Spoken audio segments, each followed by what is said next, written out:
অবশেষে বর্ষা চৌধুরী চতুর্থ নম্বর বিয়েটাও থাকলো না।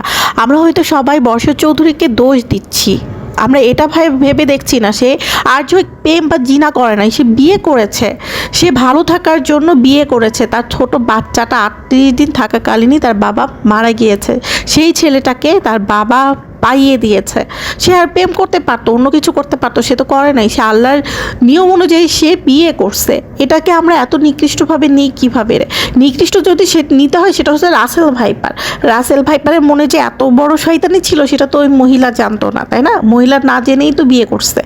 মানুষ তো সুখী হইতে চাই রে ভাই, এটা আপনি আমি সবাই সুখী হতে চাই। কেউ হইতে পারি, কেউ হইতে পারিনি, ও হইতে পারে নাই। আর রাসেল ভাইপার যে এত বড় শয়তান ওই মহিলা কিভাবে জানবে? আসলে একটি ক্রিমিনাল। ছেলে মেয়েকে একটা টিভি কিনে দিয়েছে বজ্জাত ব্যাটার, মনে হচ্ছে বজ্জাত ব্যাটা কিনে দিয়েছে রাসেল ভাইপার। বাবাকে চিকিৎসা করা হয়েছে, মনে হচ্ছে রাসেল ভাইপারে টাকা দিয়ে চিকিৎসা করা হয়েছে না, এই জন্য মহিলার গায়ে হাত তুলছে। আসলে কিছু বলার নাই।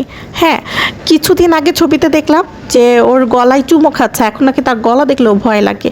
কি আশ্চর্য লোক এটা, এরকম মানুষ হয় রে ভাই। আর এনাকেও বলি যে ভাই আপনি একটা দুইটা থেকে শিক্ষা নেন, আপনি 3-4টা বিয়ে করছেন, আপনার কি শিক্ষা হয় না? এখান থেকে ভাই শিক্ষা নেন, এইগুলো আর করিয়েন না, এবার বিয়েটা থামান।